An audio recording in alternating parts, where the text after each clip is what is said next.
West Coast. We're here at Top Shelf out in Corona, California at the rinks. And we're here with I'm Brian, the owner of Hot Hot Hockey. H. And how did that start? And when did you start playing? I was in my mid 20s when I started playing roller hockey. Actually, I was invited down to the Rose Bowl. There's a group of guys that would play down there ever since the mid 90s. I was invited down there to join their game, and hadn't really played roller hockey before. Showed up with just skates and a stick, and fell in love with the game immediately. It was a great experience to be able to play down at the Rose Bowl parking lot outside of the Rose Bowl under the sun, and we would play every week, every Wednesday down there. All right, so I know it still goes on. Do you actually still go out there and play sometimes, or are you kind of just behind the scenes guy now?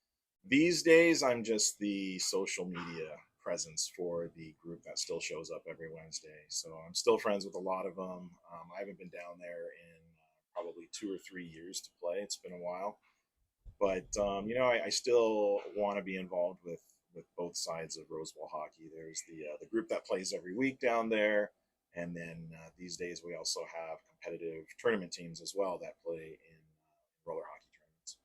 How many teams competitively do you think you guys have between your kids and adults? And also, question: is there a possibility maybe a pro team in the future for Rose Bowl? Well, right now we just wrapped up Narch finals a couple of months ago. We had 13 Rose Bowl hockey teams uh, in that tournament, and it was a fun tournament. Everybody had a great time. Teams competed and everything. We walked away with one Narch championship.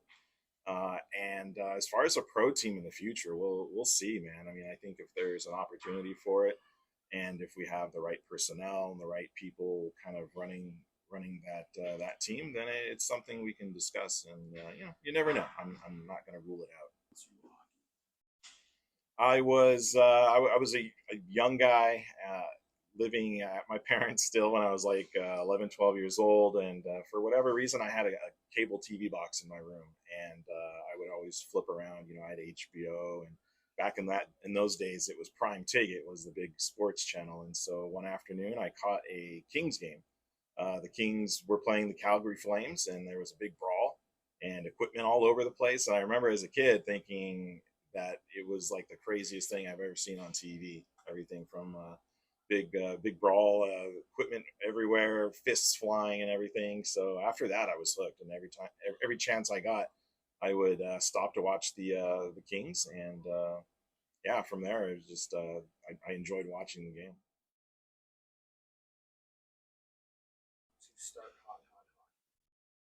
It's a great question. When Rose Bowl hockey started playing the competitive roller tournaments, we were in need of a whole bunch of uniforms.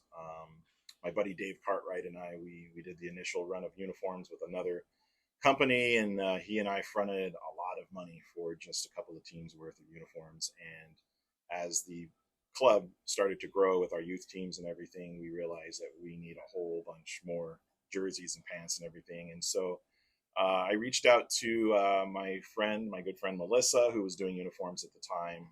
She was kind of just doing it on her own.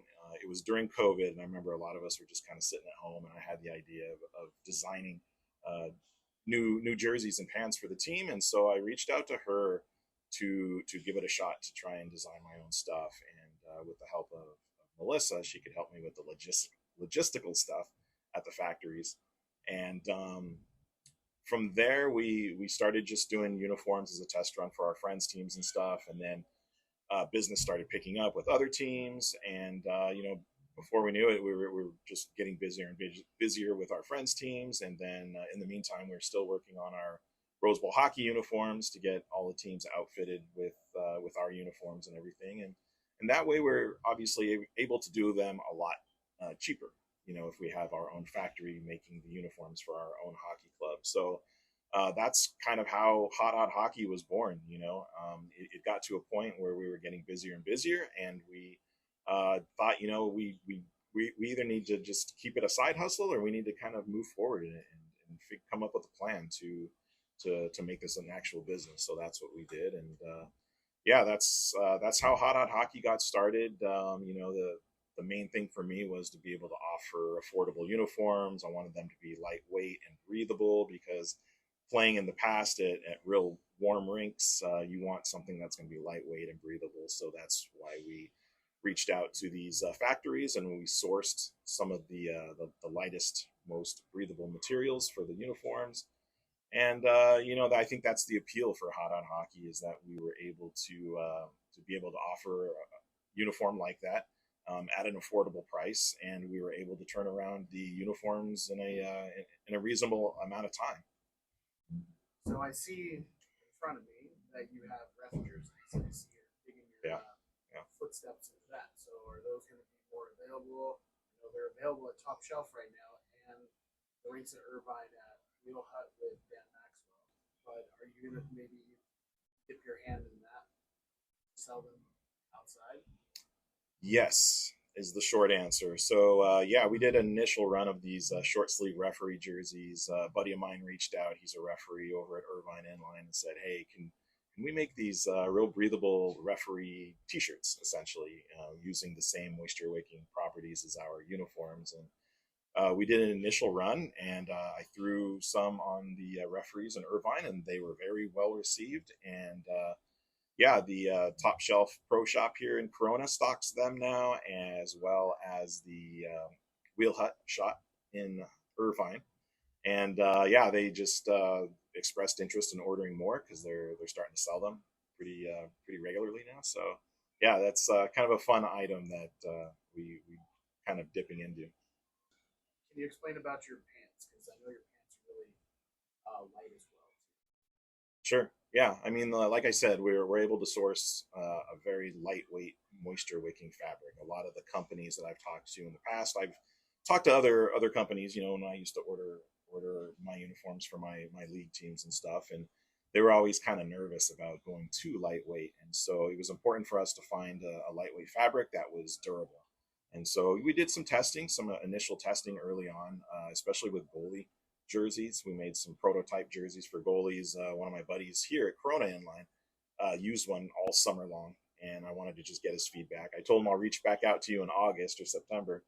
Number one, I want to know if it was a comfortable jersey, and number two, I want to know how it held up. I want to make sure there wasn't any holes in the jersey or any, there's going to be burn marks and stuff in the jerseys, but holes, we didn't want any of the stitching to fall apart.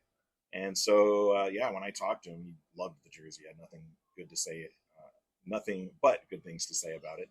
And so we just kind of moved forward with producing the jerseys made out of that fabric. And like I say, that's the appeal for our lightweight jerseys. And then as far as our pants go, we wanted to apply that same concept to the pants as well. We wanted something lightweight, breathable, and durable. So, every roller hockey pant's going to have a nice, durable, heavyweight fabric on the knee and shin guard area. We also have a lightweight mesh fabric for the back of the legs, which provides some breathability and cooling properties there. And then the upper part of the pant, it's lightweight, but it's also still real durable as well. And it's also a moisture wicking fabric. And then, for comfort, I like an elastic waistband with a drawstring.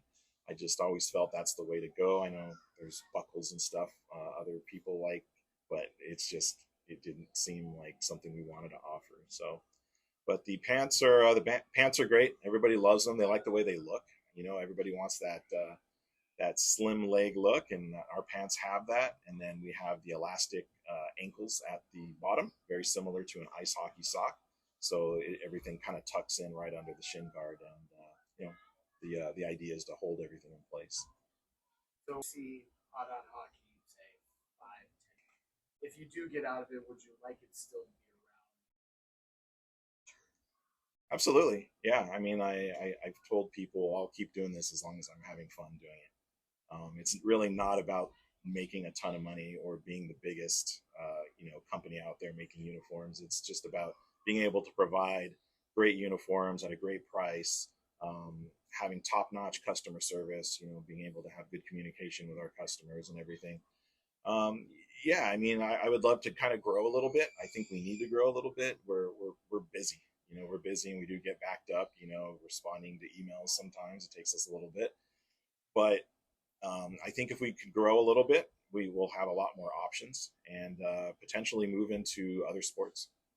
Where can people get in contact with you, or a website, or what other shops besides Top Shelf are you at? If you want to check out our website, you can go to www.hot.hockey.com. On Instagram, we are at hot.hot.hockey. We're also on Facebook if you do a search there. Our jerseys and pants are available at the Top Shelf Hockey Supply store in Corona, and also at the Wheel Hut shop at Irvine Inline. And I think that's pretty much it right now. Okay. Yeah. Well, Brian, I appreciate you spending time with us here at Corona at Top Shelf, and we will talk to you later. Thank you for having me, Steve. You're doing a great job with Wheel Talk.